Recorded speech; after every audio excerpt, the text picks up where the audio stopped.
At my son's wedding, he stood tall in his tailored suit and pointed down the aisle like I was a stranger. "Old man, sit back there, you don't belong."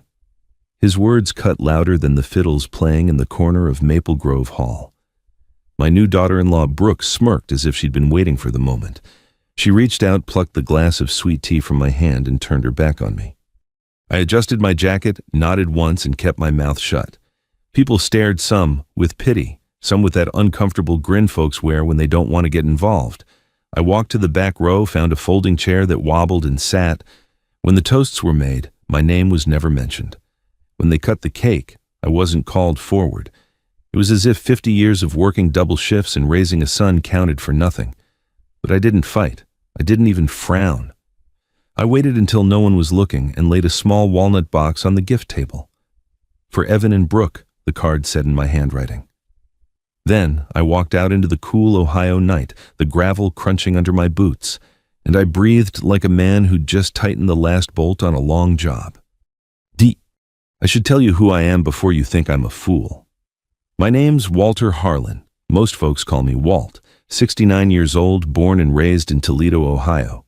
I spent 42 years at the Caterpillar plant machining gears until my knuckles were thick as walnuts and my back sang every time I bent. I wasn't flashy. My wife, Mary, used to joke that I had 2 shirts, one for work and one for church. She wasn't far off. But we made do, raised one son, and thought that hard work and steady hands were enough to build a family. Mary passed last year. Cancer. Took her quiet and slow like winter frost eating through a windshield. She was the one who smoothed things over when Evan and I butted heads. She was the one who reminded me to breathe before I spoke. Losing her was like losing the roof off the house. You can still stand inside, but the rain gets you every time. Evan is 37 now. He runs Harlan Heating and Cooling down in Columbus, though he wouldn't have gotten past the first winter if I hadn't signed for the loan on his van and tools. I gave him the Clintonville bungalow to live in while he built the business. "Just until you're on your feet," I told him. That was 10 years ago. But kids forget fast. The more comfortable they get, the more they think the ground was always level. Brooke came into the picture about 3 years back. Real estate agent from a well-off family in Upper Arlington. She has that sharp laugh that makes a man feel smaller than he is. I never judged her. People can change when love's involved. But from day one, she looked at me like I was a relic, something to store away in an attic. The rehearsal dinner should have warned me. They sat me at a corner table away from the Camdens Brooks' parents, who strutted around like they owned the place. Evan brushed me off when I tried to give him a gift, Mary's old gold watch. "Not now, Dad." Later he whispered, eyes darting toward Brooke. Later never came. The watch stayed in my pocket. So by the time the wedding day rolled around, I wasn't shocked when they tried to push me aside, but pointing me to the back row in front of both families, that was new. That was cold. You learn a lot about people when the music's loud and the drinks are flowing. Some show their true selves only when they think they've won. Walking out of Maple Grove Hall, I could smell the late September leaves, a mix of damp earth and wood smoke from a nearby farm. I drove home on Route 23 past the gas station where Mary and I used to grab milkshakes. The neon buzzed like it always had, but it felt like another world. At home, Millie, my old beagle, thumped her tail against the couch. She didn't ask questions. She just curled up beside me, snoring soft, reminding me that loyalty still lived somewhere in my house. That night, I didn't sleep much. I sat at the kitchen table with a cup of Folgers and looked at the walnut box's twin, the one I'd kept for myself. Inside were papers, copies of things I'd signed months before, guided by Mary's voice in my memory. She told me, "Be kind, Walt, but don't ever let go of the paper. People change when money's on the table." I listened. I recorded the trust. I kept the liens filed. Everything was squared away. Evan thought he was inheriting a kingdom. What he never noticed was that I'd already passed the keys somewhere else. When folks ask why I didn't explode that night, why I didn't stand up and shame him in front of the crowd, I tell them this noise fades, but paper stays. I could have shouted back, could have made a scene, but that would have been for pride. I wasn't interested in pride. I was interested in truth. And truth has a funny way of showing up when the sheriff knocks on your door or the judge reads from a stamped page. So I waited. I let them laugh, let them sip champagne, and talk about how the old man would be in assisted living soon enough. They thought I was weak. They thought silence meant surrender. They didn't understand that silence is sometimes the sound of a wrench turning slow and steady until the bolt is tight enough to hold. Yeah. That was the night it all started, the insult, the smirk, the back row. But it wasn't the end. The end would come a week later, when Evan and Brooke opened the walnut box when the screams echoed through her family's polished kitchen.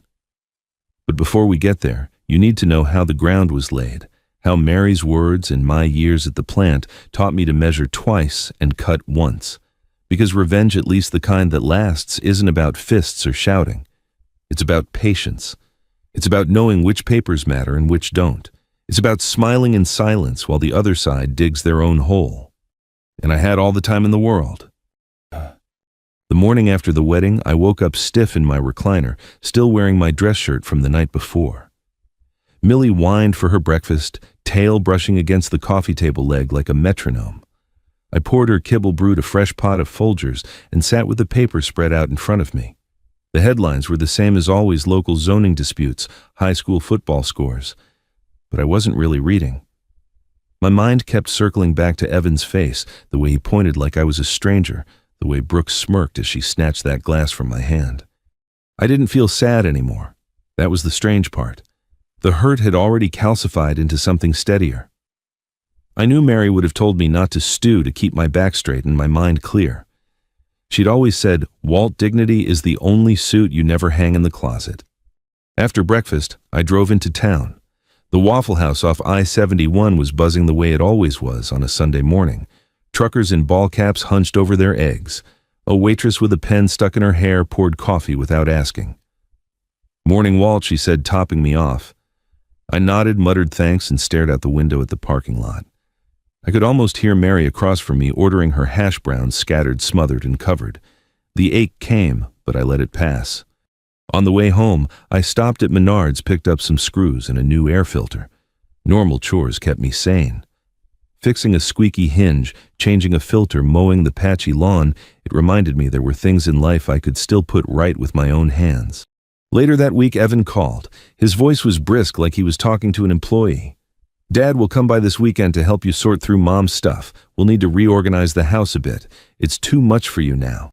I swallowed my coffee before answering. "I'm fine, Evan. I've been living here a long time. I can handle my own closets." He sighed, exasperated. "You're being stubborn. Brooke's parents think Maple Oaks Assisted is perfect.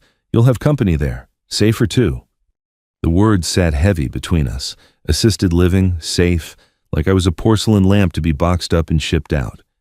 "Evan," I said evenly, "don't plan my life like it's a remodel. I'm not signing anything, not moving, not now." He muttered something about being dramatic before hanging up. Brenda. It wasn't the first time he'd tried to edge me out. The month before the wedding, he'd brought papers over, just some probate housekeeping, he called it. Sign here so it's all smooth later.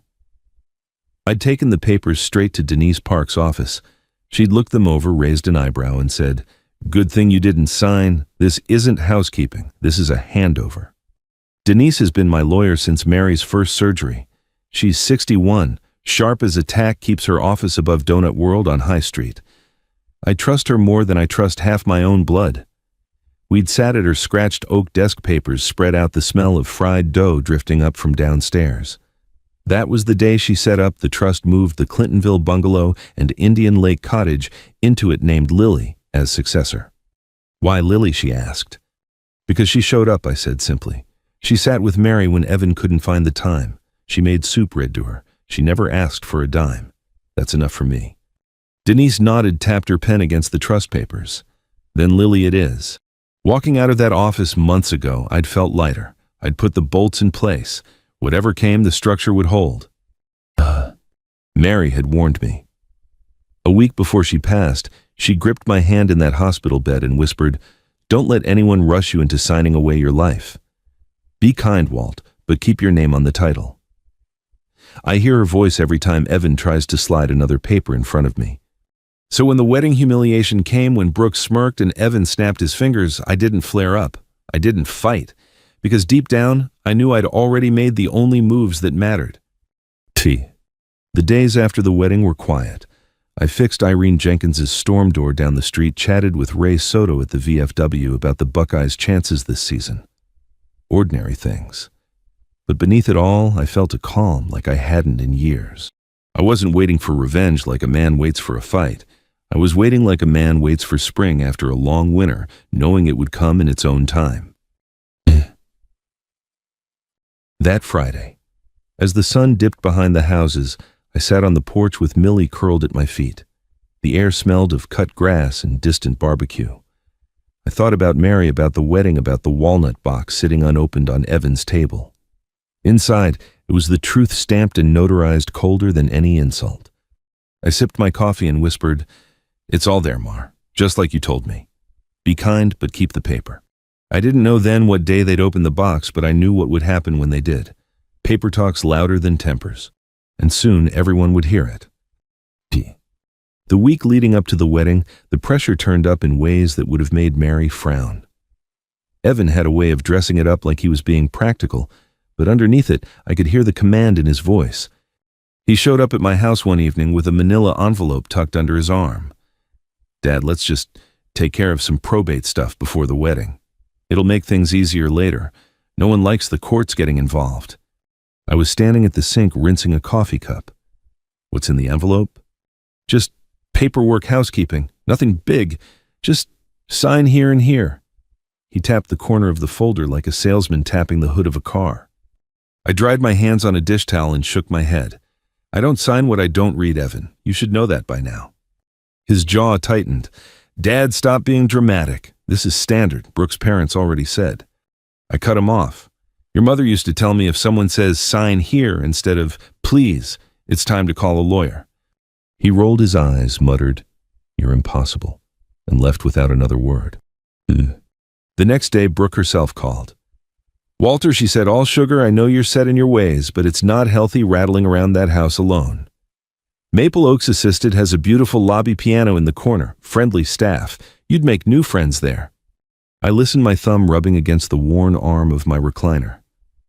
"Brooke, I've lived in this house since your husband was in diapers. I'm not moving because you think my curtains are old-fashioned." A pause, then her tone sharpened. "Don't make this harder than it needs to be." I hung up, not slamming, not cussing, just hung up.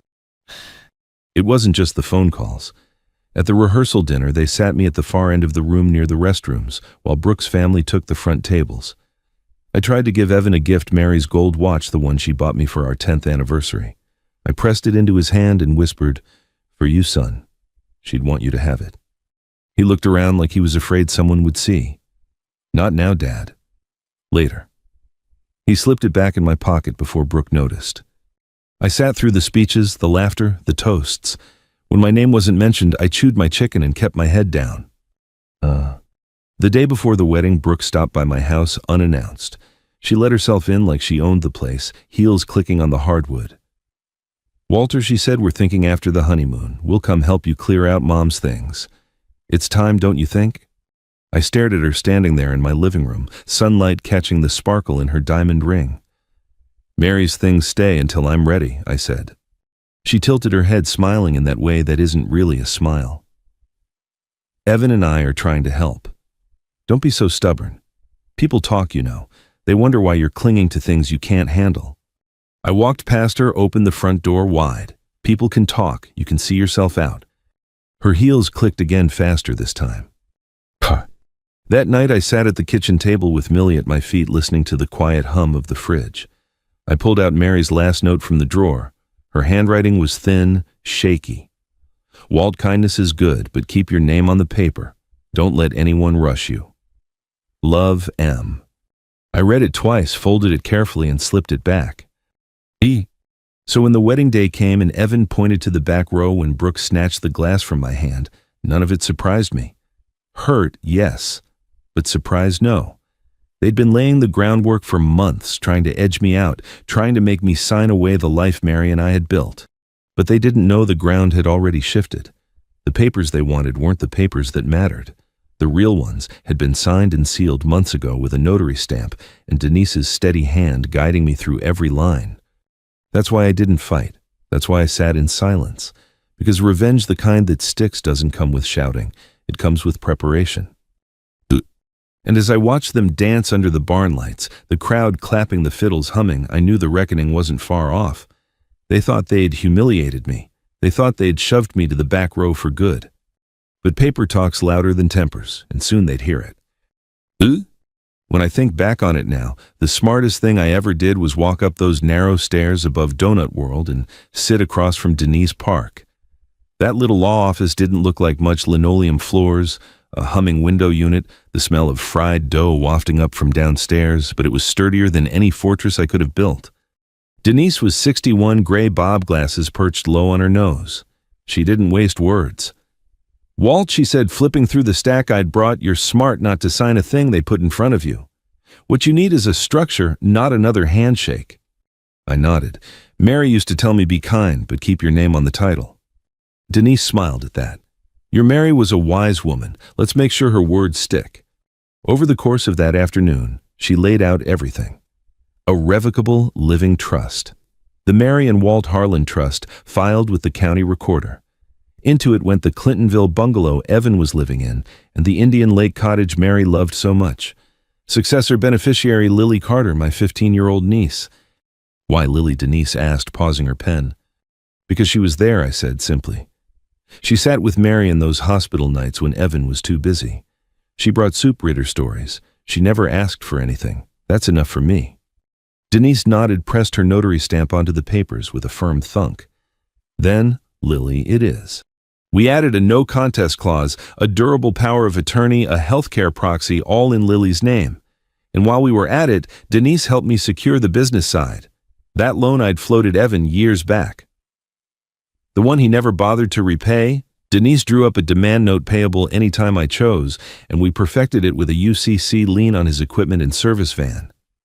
She stapled the receipts into a folder and handed it to me like a mechanic handing over a torque wrench. "This," she said, tapping the folder, "is what keeps you standing when someone tries to push you over. Paper filed and stamped." I carried that folder home like it was a shield. Months later, as the wedding drew close, I prepared the walnut box. I'd kept it plain, no polish, just solid Ohio wood. Inside, I placed copies, never the originals. Those stayed in the safe deposit box at Busey Bank. The trust summary with Lily's name highlighted.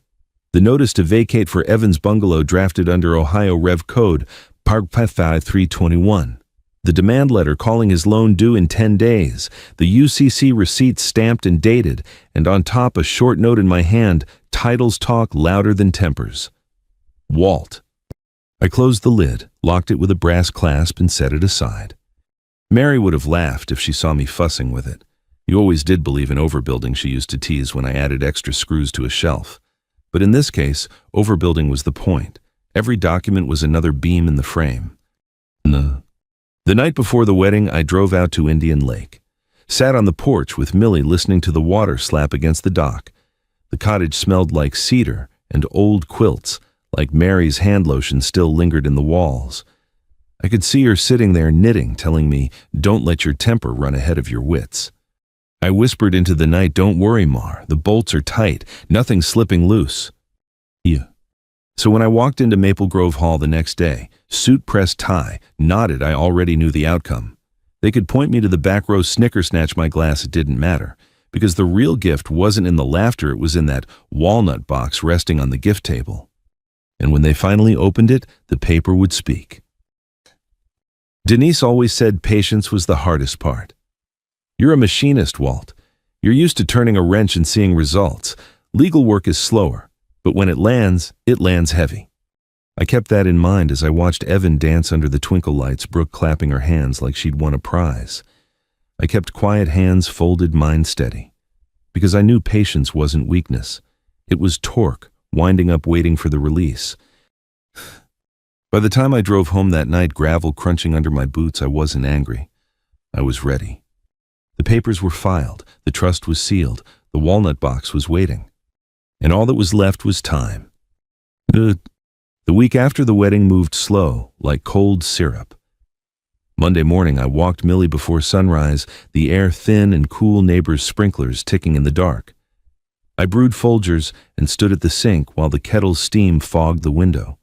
On the table lay the green certified mail slips Denise had filled out for me, my name neat and the return address, Evans and Brooks, stacked beneath. The papers were copies.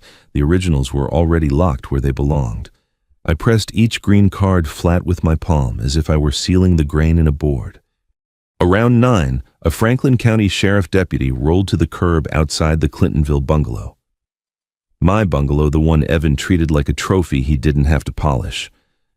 I watched from the sidewalk with Millie sniffing at a patch of clover. The deputy, a tall woman with calm eyes, stepped out and adjusted the side of her vest like it was a habit. "Mr. Harlan," she asked.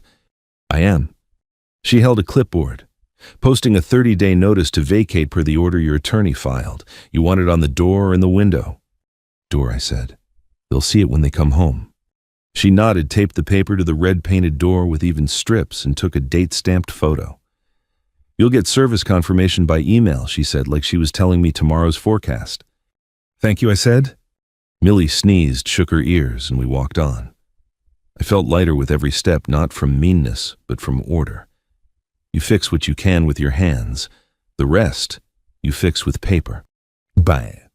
By 10, I was at the Fifth Third Bank on High Street, the branch with the carpet that still smells like pennies and copier toner.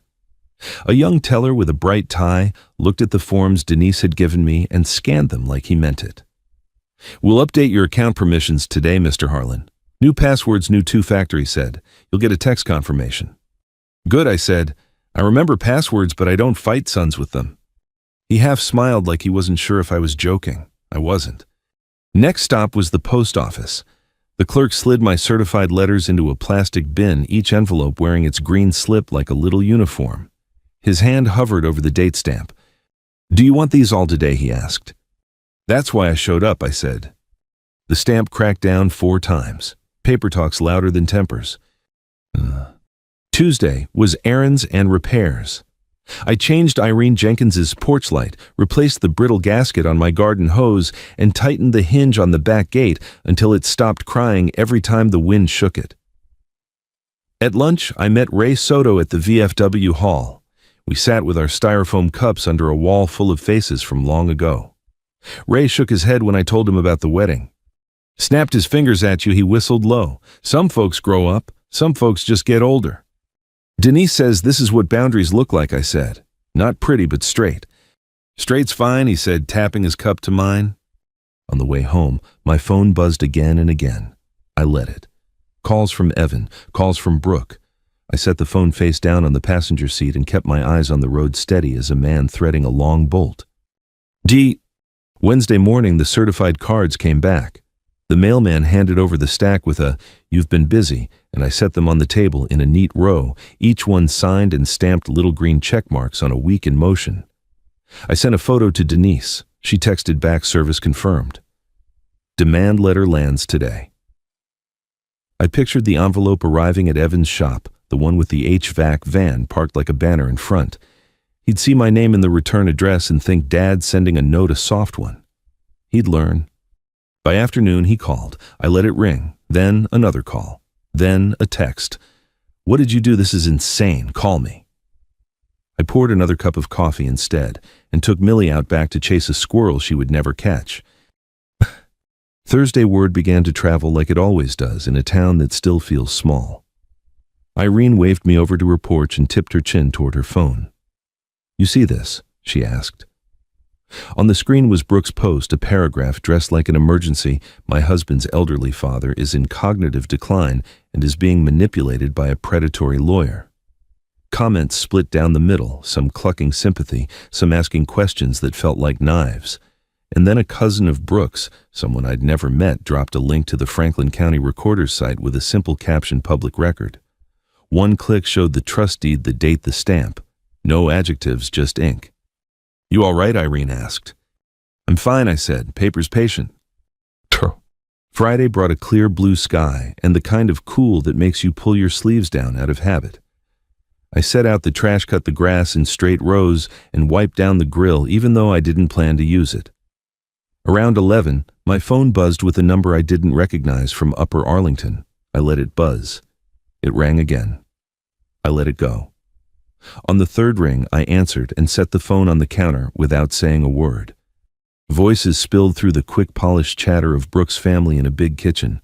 Dishes clinked, someone laughed too loud, a knife tapped against a cutting board. Then Brooke's voice cut in, bright and brittle. "Open the box from Walter. Might as well see what the old man scrounged up." A pause, the sound of hinges. A throat clearing that might have been her father. Paper rustled. Silence stretched so long you could hear someone breathing through their nose. "What is this?" Brooke's father said, the oil gone from his voice. "A younger cousin, it's legal stuff."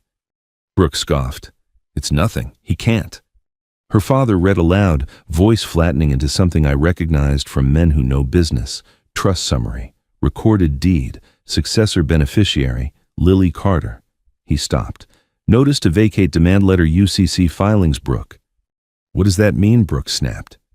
"It means," her father said, and now he was shouting, "You didn't read a damn thing, get a lawyer. Now." And then the screams. Not horror movie, not rage. The kind that starts embarrassed and then realizes it's losing. A chair scraped, a dish shattered, the line clicked dead. I set the phone down and filled Millie's water bowl. Outside, a neighbor's kid pedaled by on a red bike, his mouth stained blue from a popsicle. The world didn't end. It just settled. That afternoon, Evan texted Dad, "Answer me." "What do you want from me?" I typed, erased, typed again. "I want you to read what you sign." Then I put the phone away and walked down to the Scioto River with Millie. The water was low, the rocks shining like old coins in the sun. I stood there long enough to hear the rush and not think anything at all. At sunset, Ray called. "Heard there was a brunch blow-up," he said, a smile in his voice. "I kept out of it," I said. "Best way," he said. "They'll come stomping to your porch soon. Be ready." "I am." That night I sat at the kitchen table with Denise's folder spread out. I went through it page by page, even though I knew every stamp by heart. I checked the dates, smoothed the corners, slid the documents back in order. It wasn't nervousness. It was the same ritual I'd done my whole life: wipe the wrench, put it back in the drawer, close it with a click. When I turned off the light, the house felt solid. The front door latch caught clean. Millie tucked her nose under her paw. Somewhere down the block, a screen door slapped and someone called a kid in for the night. The gift had been opened. The screams had been heard. Now came the part where people chose what they were going to be when the light was on them. I slept like a man who had finally finished the job he'd put off too long. Sunday came with a slow gray sky and the smell of wet leaves. I put on my good flannel and walked to St. Mark Lutheran, the one with the brick bell tower and the squeaky door that's been squeaking as long as I can remember. Folks were already gathered in the Narthex Coat's damp bulletin in hand. Irene waved me over to the coffee urn. "You holding up Walt?" she asked, voice low. "I'm upright," I said. We took our usual spot 3 pews from the back. The hymn numbers flipped on the board: 428, 611, 312. Pastor Elaine stepped up to the pulpit, silver hair tucked behind one ear. Her sermon wasn't about me, not on the surface. It was about honoring what needs honoring and telling the truth when it's your turn.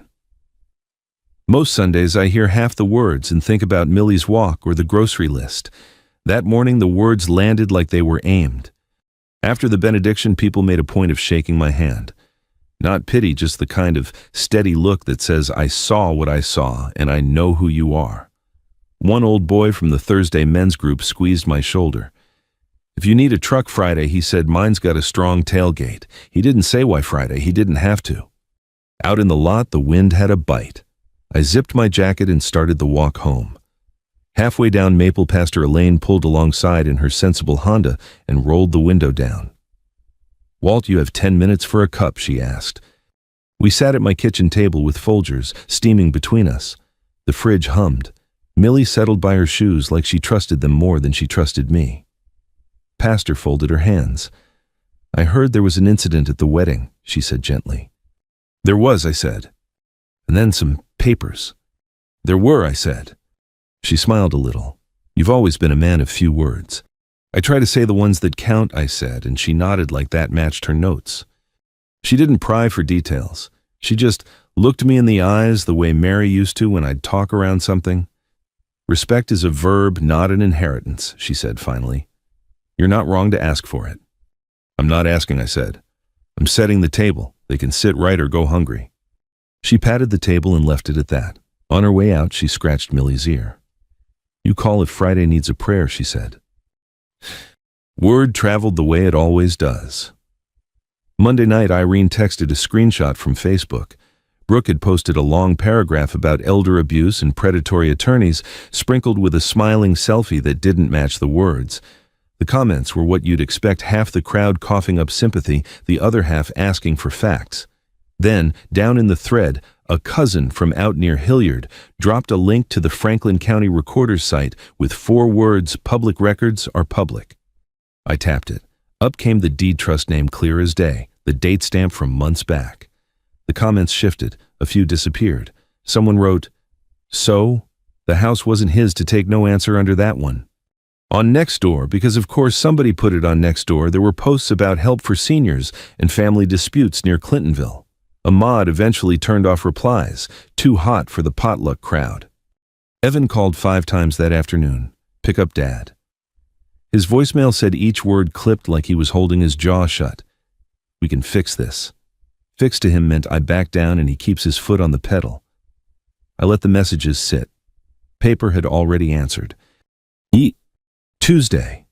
Lily stopped by after school. She came in shivering, cheeks pink from the wind backpack sagging. I brought you something, she said, digging in the bag. She set a shoebox on the table and lifted the lid. Inside were folded notes, recipes in Mary's handwriting, a Polaroid of Mary in a straw hat at Indian Lake, a dried chrysanthemum pressed flat. Aunt Mary gave me these last year, Lily said. She said to hold them until I needed them. I think maybe now. My throat went thick. I picked up the top note. The handwriting slanted the way it did when Mary wrote in a hurry. Kindness needs a backbone, Walt. If they whisper, please lean in. If they snap their fingers, stand up. I could hear her say it, the little hitch in her voice when she got bossy in a way that felt like love. She said you'd know what to do, Lily whispered. I did, I said, and I do. We made grilled cheese and ate them over the sink like conspirators. Millie worked the room hoping for a drop and got the crusts for her loyalty. When I walked Lily to the door, she hugged me hard. If they say mean things online, don't read it, she said. I can read it for you. Deal, I said. I'll stick to the paper that has stamps. She laughed, wiped her nose on her sleeve, and clattered down the steps. Wednesday, Denise called. Court set your eviction hearing, she said, voice brisk. Paper riffled on her end. Franklin County Municipal Eviction Detainer Docket Courtroom 5B, Friday at 10:30. Judge Ortega. Bring yourself and nothing else. I've got the file. Evan got counsel, I asked. Brooke's father put him with a young guy named Trent Howell, she said. He likes adjectives. I like statutes. I'll wear my good boots, I said. Don't talk unless the judge asks, she said. If you get mad, look at me. I'll get mad for you. I smiled at the stove. Yes, ma'am. I wrote the time on an index card and stuck it to the fridge with the magnet Millie chewed as a puppy. Every time I opened the door for milk, I saw it and felt my pulse slow. Things with dates tend to go better than things with promises. Mart. Thursday brought smaller ripples that told the truth louder than anyone's post. Ray called to say a supplier at Evan's shop asked for cash on delivery after some paperwork landed. Irene's nephew, who works at a bank, mentioned in a vague way that unsecured lines get nervous when liens surface. Nothing dramatic. Just the squeak of a belt that hasn't been greased. That evening there was a knock at my door that wasn't friendly. Evan stood on the porch, wind at his back, jaw tight. He didn't step in, neither did I. You could have talked to me, he said without hello. I did, I said. For years. You heard what you liked. He looked past me into the house at Mary's photo on the mantel, the Afghan on the couch. I was going to take care of you, he said. We had a plan. You and Brooke had a plan, I said. It seemed to involve me being quiet in some lobby with a piano. He flinched like I'd reached across and tapped his chest. Dad, this is going to ruin me. No, I said slow. This is going to make you read what you sign. His mouth worked. The boy I taught to change oil flashed through his eyes and then was gone. See you in court, he said, like a line from a show he didn't believe. On time, I said. He went down the steps too fast, slipped a little on the last one, caught himself, kept walking. I closed the door and slid the chain because Mary always said a chain is just a little promise you make to yourself. That night I couldn't sleep, but it wasn't nerves. It was the quiet buzz before a long shift. I polished my boots, laid out my jacket, folded the index card with the courtroom number, and slipped it in my wallet. I oiled the creaky hinge on the screen door because nothing aggravates a judge like a door that whines. Millie climbed onto the end of the bed with a groan and put her chin on my ankle. The house ticked, the heat kicked on the streetlight, threw its square on the carpet like it always does. I thought about the walnut box, the taped notice on the red door, the green slips lined up like toy soldiers, Lily's shoebox full of Mary's voice. The pieces sat where they were meant to sit. Tomorrow they'd sit in a courtroom. Respect is a verb. Friday we'd see who could conjugate it. Lo. Friday morning had the clean, sharp feel of a new blade. I left early, boots polished, jacket brushed, index card with Municipal Court 5B 1030 tucked in my wallet. Downtown Columbus rose up in glass and stone, the bus exhaust mixing with bakery air from a corner shop. I parked 2 blocks away and walked slow, Millie's hair still clinging to my cuffs like a reminder of home. Inside the courthouse, the air was cool and dry, fluorescent lights humming like old ballasts in the plant. People pressed along the hallway benches, landlords in polos, tenants in hoodies, a mother bouncing a fussy baby, 2 guys in paint-splattered jeans smelling faintly of turpentine. The bailiff called out cases in a flat voice through a doorway already half full of nerves. Denise stood near a drinking fountain, file under her arm, reading glasses perched low. "Morning, Walt," she said, steady, not sweet. "We go on in 10. "Anything I should know?" I asked. She adjusted the clasp on her file. "They hired a young one, Trent Howell. Slick shoes, too much hair product. He'll try implied consent, and Dad's confused. I'll walk the judge through the record. You keep your hands folded and your mouth shut unless you're asked. If you get mad, look at me." "Yes, ma'am," I said. We stepped into 5B. The room was smaller than TV makes them, wood-paneled with scuffs at ankle-height flags drooping on either side of the bench. Up front sat Judge Hannah Ortega, black robe, neat eyes, bright and quick. The court reporter set her machine at a tilt and flexed her fingers like a pianist. The bailiff called the room to order. The cases rolled like freight missed rents, code violations, one guy arguing about a dog. Folks shuffled, outcomes landed, pens scratched. Then the bailiff read our case, Harlan versus Harlan, eviction and detainer. We walked to the tables. Evan and Brooke were already there with their lawyer, Trent, tan suit, shiny tie. Evan wouldn't look at me. Brooke did, lips flat, eyes rimmed in concealer like she hadn't slept. Denise leaned toward me. "Breathe," she murmured. Judge Ortega glanced at the docket. Appearances. "Denise Park for the plaintiff, Your Honor," Denise said, crisp. "Trent Howell for the defendants," Trent said, oozing friendly. "Very well," the judge said, flipping a page. "This is an action for restitution of premises, the Clintonville bungalow. I have the pleadings, Ms. Park." Denise slid a tidy stack to the bailiff, who passed it up, copy of the recorded deed, into the Mary and Walt Harlan Trust. The trust's summary page, the month-to-month tenancy paperwork, the 30-day notice to vacate with service-proof door posting and certified mail, and a photo of the red door with the paper taped straight as a plumb line. Behind that, the UCC-1 filings and the demand note, not for today's possession order, but for the court's awareness of context. "Ownership is in the trust," Denise said, voice smooth as a new bearing. "Defendants occupy as tenants at will. Notice was served per statute. Plaintiff seeks restitution of the premises and a standard order respecting showings, no interference and no damage. The demand note is a separate civil action calendared next month." Trent rose with both palms open, preacher style. "Your Honor, if I may." My clients believed reasonably that Mr. Harlan intended to transfer the property as part of family succession. There were conversations. There were promises. My clients made improvements, paid utilities. "Rent?" the judge asked, glancing over her glasses. Trent's hands paused. There was an understanding regarding support. "Rent," she repeated, flatter. Evan cleared his throat. "We handled a lot of things for him," he said, eyes on the table. "Groceries. We were arranging Maple Oaks." "Please answer," the judge, Denise said softly without looking at him. "No," Evan said finally. "We didn't pay rent." The judge nodded like she'd heard that tune before. "Ms. Park, the trust deed is recorded." "Recorded 6 months prior to the wedding," Denise said. "Franklin County Recorder. Here's the stamp."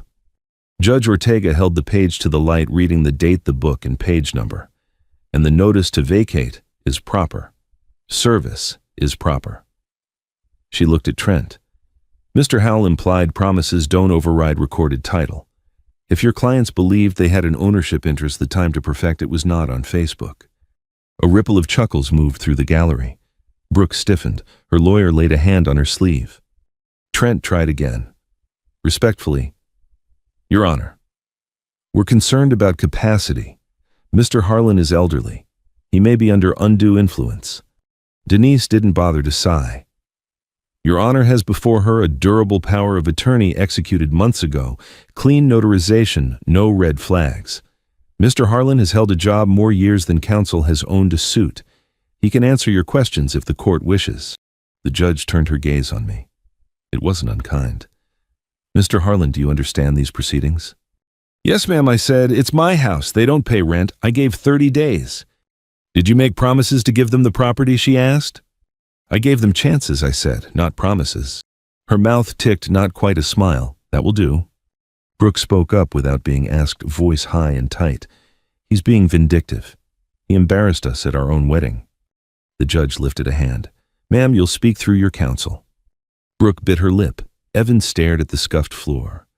Denise slid one more paper forward. Your Honor, we also request an order that defendants not interfere with real estate showings during the notice period, and that they refrain from waste, no removing fixtures, no creative remodeling. We'd like the court to retain jurisdiction to enforce. Granted, Judge Ortega said already writing. Restitution of the premises effective on the statutory date, no interference with showings, no waste. Sheriff's set-out available if necessary. The separate matter on the demand note is not before me today. The parties can address repayment in that docket. Trent made one last try. Your Honor, could we have additional time? 60 days would let them transition. This court grants equity to those who acted equitably, the judge said, capping her pen. 30 days is the law. You may negotiate with the plaintiff outside this order. She looked straight at Evan, then eyes steady as a torque wrench. Mr. Harlan, you don't snap your fingers at elders or at legal documents. Do you understand me? Color drained from his face. Yes, Your Honor. The bailiff stamped the order. The sound was small but final, like the click when a latch catches. Denise slid me a copy. The paper was warm from the printer. We walked out into the hallway, hum. The door closed behind us with that courthouse whoosh that always feels like weather changing. People slid past a guy with a toolbox, a woman with a stroller, a teenage boy in a hoodie. Life moved on. It always does. Evan came out a moment later, Brooke half a step ahead of him, cheeks blotched. Trent whispered about next steps, but they weren't listening. Evan looked at me finally, not defiant now, just hollow. You didn't have to do it like this, he said. I held the order at my side. I had to do it the way it would hold. Brooke's mouth curled. We'll tell everyone what you are. You already did, I said. They read the record. Denise touched my elbow. Let's go, she said, gentle as a brake applied at the right time. We took the elevator down the cables, humming. On the first floor, a janitor pushed a cart that squeaked and then didn't when he hit a patch of smooth tile. Outside, the sky had opened to a clean, honest blue. I breathed it in. It tasted like the first day after a long job when your hands are sore, but the machine runs true. I didn't pump a fist. I didn't gloat. I just folded the order once, slid it into my inside pocket, and felt it lie there over my heart like a square of certainty. Outside the courthouse, the sun hit me square bright as a welder's arc. Denise and I stood on the steps while a city bus sighed to a stop and a flock of pigeons lifted like gray rags. She slid her glasses up. You did fine, she said. Don't let them bait you over the next 30 days. If there's trouble, call me. If there's a showing, don't go near it. Boundary means boundary. I won't hover, I said. I've done my hovering. She smiled. Go get some lunch. You look like a man who eats at Waffle House when the world needs straightening. That obvious, as a stamp on a deed. I walked the 2 blocks to a corner diner instead, blue vinyl booths, a black and white checker floor buffed to a dull shine. The waitress called me Han and set down a cheeseburger with pickles laid like shingles. I ate slow. Every few bites I felt for the folded order in my inside pocket, the way a man checks a pocket knife he's carried so long it's part of him. The paper lay there warm from my body heat square, and certain.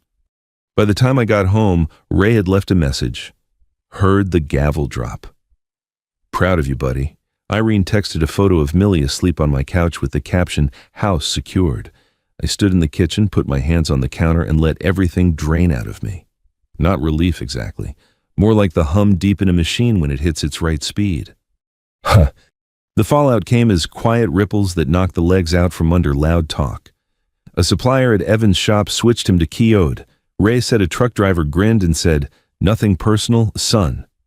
Paperwork. Brooke lost a shiny listing in Upper Arlington. Apparently the sellers didn't want their realtor's name trending next to a county records link. Her father, who'd shouted for a lawyer at the brunch, stopped short of writing checks. Pride's funny that way. It evaporates when it has to stand in line at the bank.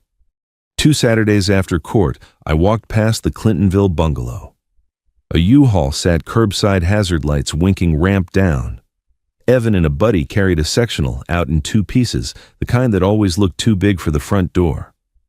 Brooke was on the porch in yoga pants and sunglasses, even though the day was gray, barking into her phone about storage units. I kept to the far side of the street. Millie sniffed a maple trunk like it had something to tell her. Evan looked up and saw me. He didn't wave. He didn't scowl either. He just looked tired, heat burned off to ash. A neighbor kid bounced a basketball against the sidewalk and shouted, "Heads," when it veered. Evan caught it one-handed and rolled it back, and for a second, I saw the boy who used to shoot at the hoop over my garage tongue sticking out in concentration.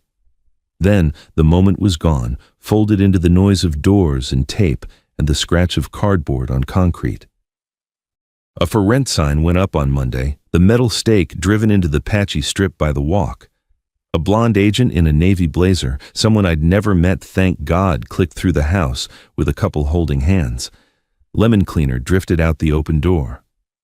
Through the window, I saw the rooms I'd repaired a dozen times, the nicked door jamb from Evan's wiffle bat era, the kitchen tile we'd laid crooked and pretended was whimsical, the bedroom where Mary once laughed so hard at a slapstick movie she cried. The rooms weren't ours anymore, not like they had been. That was all right. They belonged to the trust and to time, and that was steadier than belonging to moods. Denise drew up the repayment plan for the business loan in language. Even a stubborn man can't twist monthly installments due on the 1st with a 5-day grace period. Failure to pay triggers repossession of the work van and equipment via the UCC lien. No public disparagement of the lender that was me on social media or in writing. Default if breached. 12 months paid on time meant I'd release the lien. We added one clause that made Denise look over her glasses at me, a written apology to be filed with the court in the civil case. Not an essay, just a plain-spoken acknowledgement of debt and disrespect. "You sure?" she asked. "Judges don't require apologies." "I'm not a judge," I said. "I'm a father. Paper can say respect, too." She nodded and stapled with the neat violence of a person who enjoys order. I didn't send it right away. I let the gavel echo fade. Then, midweek, Evan texted at 9:13 p.m. I was wrong. Just 3 words. I stared at them a while. I could hear Mary don't swat a hand when it finally reaches. I typed erase typed again. "Put it in writing." He wrote back, "Tell me when." I gave Denise's time. At her office, the donut smell puffed up the stairwell like somebody frying Sunday morning, even though it was Thursday. Evan arrived in a jacket he hadn't worn since somebody's graduation. He took the chair across from me and looked at his hands. Denise slid the plan forward. "Read it," she said. "Every word. No surprises. You can ask questions. You can't pretend later." He read. His finger tracked the lines like a kid learning again. When he reached the apology paragraph, he swallowed. "This is performative," he muttered. "It's practice," I said, "for the verb." He signed. I signed. Denise notarized stamp, thunking a rhythm my bones recognized from long shifts. She slid 2 copies to us and set the originals in a manila folder. "We'll file it with the court," she said. "Public record." Outside by the curb, Evan shoved his hands in his pockets. "I thought you'd enjoy rubbing my nose in it," he said. "I don't enjoy any of this," I said. "I enjoy a mower that starts on the second pull. I enjoy Mary's bread in the oven. This," I flicked the edge of the folder. "This is what you do when people forget what a please sounds like." He glanced at the window above Donut World. "Can we have coffee sometime?" "Not now, after I make a few payments." "Make 3, I said. Then we'll sit. I'll pay. You'll bring receipts. His mouth twitched. Not a smile, but the impression of one on the way. Deal. Lily came over Saturday with a flat of Shasta daisy starts. Aunt Mary's favorites, she said, kneeling by the mailbox. We pressed our fingers into the cool dirt, dodging a worm fat as a noodle, and set the roots like little white suns along the curb. The earth smelled like rain, even though it hadn't. Millie lay in the grass, rolling to scratch an itch only heaven could see. You did a hard thing, Lily said, wiping soil on her jeans. So did you, I said. You showed up. I handed her the hose. She sliced the stream low so it didn't batter the fresh dirt. She knows gentleness and how to aim it. When we finished, we stood back. The plants looked small, almost foolish in the wide world. But I knew how daisies work. Give them a season and they take their ground. Want to see the lake sometime soon, I asked. It's quieter than here. She nodded, eyes bright. Aunt Mary said the loons call it sunset. They still do, I said. Sunday evening, I drove up to Indian Lake with Millie's head resting on the console and a thermos clanking against a bag of pretzels. The cottage welcomed me with that old cedar breath, the screen door catching on the same spot it always had until I nudged it with my hip. I stood on the porch and watched the water go dark like steel cooling in a pan. Somewhere across the cove, a kid laughed. A loon cried its haunted whistle. I poured coffee and let the steam hit my face. I didn't feel triumphant. Court orders don't taste like victory, they taste like clean. I felt tired and warmer for it. The kind of tired you earn. I took Mary's photo from my wallet our wedding day, her hair in a flick she used to apologize for, as if beauty needed apology, and propped it against the salt shaker on the porch table. We're all right, Mar, I said to the lake. Lines are drawn. He's got 12 months to meet a calendar. If he does, I'll loosen the bolts. If he doesn't, the wrench knows the way. Millie pressed her head against my knee like she agreed. The night got deeper. The stars showed up one by one without making a speech. On Monday, I'd go home and mow, and maybe I'd drive past the bungalow and see a new couple on the porch, cups in hand, learning the draft that sneaks under the door in January. Paper would do the rest. People would be people. Respect is a verb. We'd written it down. Monday morning came with a light that cut through the blinds, sharp but not harsh. Millie stirred at my feet, stretching long toenails clicking against the kitchen floor. I poured coffee into Mary's old mug, the one with a chip on the rim, and sat down at the table. The house hummed steady around me, the fridge, the furnace, the world still in working order. For the first time in a long while, I didn't feel like I was bracing for the next blow. I had a stack of paper in front of me. Not just the morning dispatch, but the court order Judge Ortega had signed, the repayment plan. Denise drew up the written apology Evan had folded across the diner table. Square corners, black ink stamps in red. It was all there, hard proof. I thought back to the wedding, Evan's hand pointing to the back row, Brooke's smirk as she plucked the glass from me, the hush that fell across the hall when I sat without a word. They thought silence was surrender, but silence was torque winding up. Paper was the wrench, and now the bolts were tight. Life returned in small patterns. At Waffle House, the waitress topped off my cup and said, "You look lighter, Walt." I nodded. I didn't explain. Ray clapped my shoulder at the VFW and said, "You showed patience like a saint." I told him saints don't file liens, but we both laughed and raised our plastic cups. Evan started sending his payments. First a cashier's check, then a personal one with a note that just said, "For Mom." I put it in the drawer with Mary's recipes. The third month he asked me to coffee. We didn't hash out the past. We just ate bacon and eggs in silence until he slid the written apology across the table.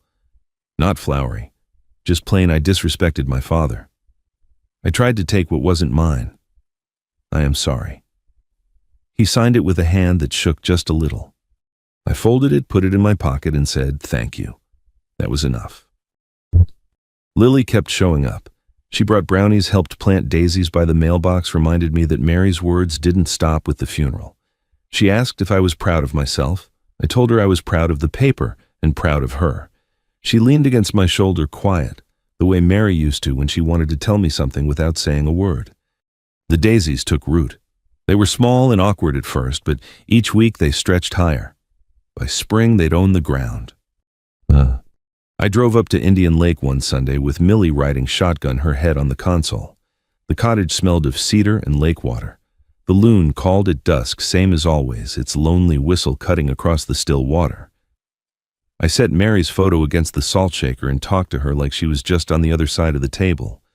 "We're fine, Mar," I said.